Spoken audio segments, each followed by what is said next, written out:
With COVID cases and hospitalizations on the rise and daily vaccinations down, experts are warning about the virus and the vaccine misinformation still stunting our progress and readiness against what could come next. In South Carolina, a medical center is considering reopening its COVID ICU that closed 4 months ago to accommodate a new influx of patients. Doctors there tell NBC News that this time around, the patients are much younger, without any serious pre-existing conditions, and most of them are still unvaccinated. Let's bring in NBC's Ellison Barber in West Columbia, South Carolina, where hospitals are seeing troubling jumps in ICU patients. Alicia, this hospital had a designated COVID ICU ward last year. They were able to officially close that ward about 4 months ago, but now they're having discussions about whether or not they should bring it back. They had 0 cases of COVID-19 in their ICU last week. Within 1 week, they saw 8 patients admitted to the ICU because of COVID-19. When we were on the floor yesterday, we saw a 9th patient be brought in. Almost all of the patients are unvaccinated, all except for one of them.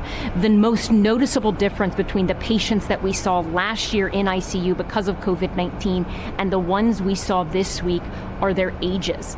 Last year, the patients that we saw needing intensive care, they were much older. Now, they're much younger. One of the first patients we saw was a 26-year-old intubated, getting a plasma exchange treatment because he had multiple organs failing. Just across the hall from him, there was a patient in his 30s.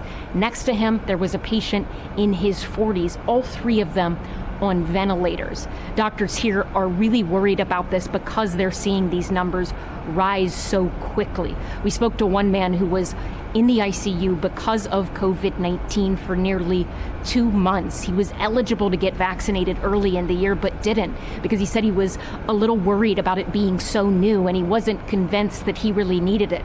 He says it's a decision he regrets almost every single day. He spent nearly 2 months in this hospital, close to 2 weeks in ICU, some of it on a ventilator. Listen to some of what he told us. Were you able to breathe on your own? Not at first. They had to turn me on my stomach. I think it was like 3 times. Cause like the cold and the blood was filling up in my lungs. Go ahead and get the vaccination. Cause the COVID is for real.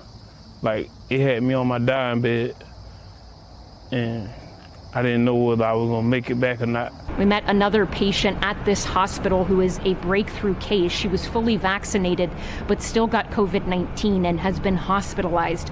She has MS. She says that she believes if she wasn't vaccinated, she would be much sicker than she is right now, possibly in intensive care, but she's not. She believes that's because she was fully vaccinated. In South Carolina, they've seen cases of patients needing to be hospitalized because of COVID-19 increase by 103% in less than a month. Alicia? NBC's Ellison Barber, thank you for that report. Joining us now, Dr. Rob Davidson, emergency room physician in West Michigan and executive director of the Committee to Protect Medicare. Dr. Davidson, what do you make of the increase in cases and hospitalizations? Who is it that needs to be worried? I think people who are unvaccinated are the ones who are suffering right now and will continue to suffer. And I think that gentleman from South Carolina's story needs to be heard by so many people in my community and communities across the country, because, you know, that is a person who understands 2 months in the ICU, you know, even when you survive, is a massive thing to endure that lasts for your life. Dr. Davidson, you write for NBC Think, I don't blame my patients for their refusal. What breaks my heart as someone who took an oath to prevent harm is that my patients choose to abandon the science and evidence that can save their lives. I do blame Fox News and other right-wing media outlets for poisoning the minds of millions of Americans with the deceptive propaganda they spray into living rooms 24/7. Talk to me about what it is you are hearing from your patients and the damage that is being done to them by what you call right-wing COVID denialism. Listen, our ER, like many, is offering the vaccine, a couple of different versions, to patients in the emergency department. So I have these conversations all the time. Many times they just shut me down saying, I don't want to talk about it. I don't want to hear about it. But I had one woman say, well, I'm a little afraid of the ingredients. And I said, well, tell me what concerns you. Maybe I can help you get through that. She said, well, I don't really know what's in it. And now I, of course, don't ask, how do you vote or what do you watch? But I'm in a county that 69% of the people voted for the former president.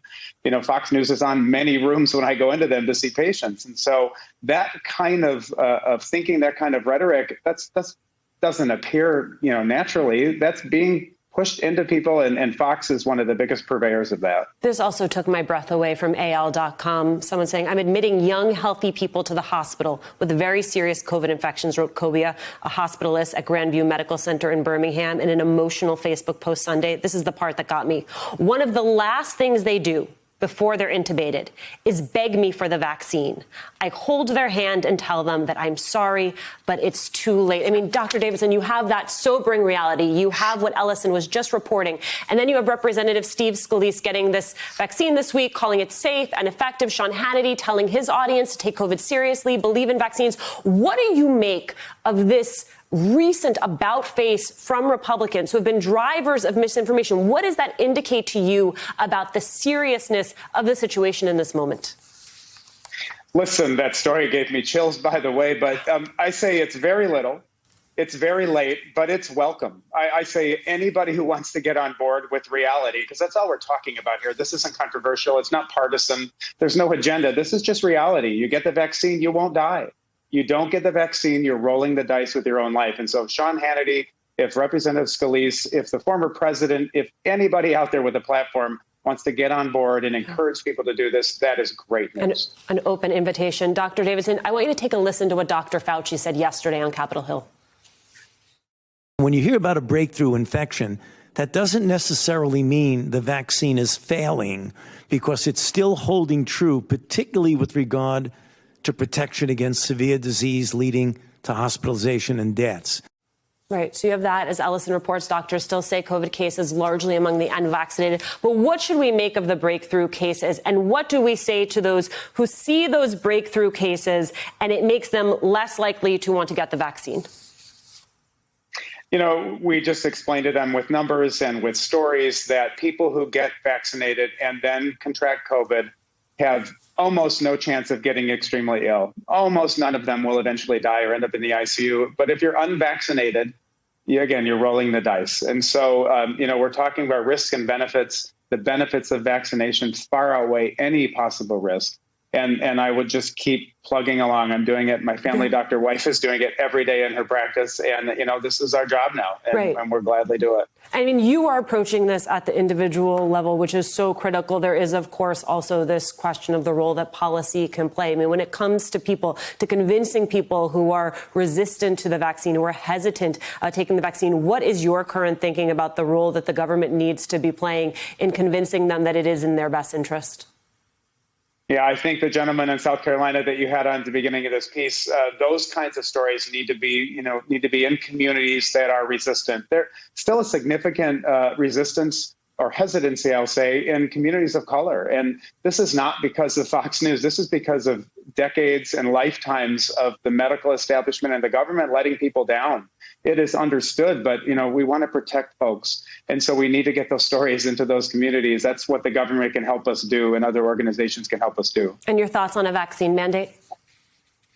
I think that individual businesses should absolutely do that. I applaud healthcare systems that are doing it. The one I work for isn't yet, but, hopefully that will come soon. Once there is full approval, even though I believe the emergency use authorization, legally qualifies, but once they get to full approval in the next few months, I don't see any reason why businesses, especially healthcare organizations, shouldn't go ahead and mandate the vaccine. Hopefully they all do.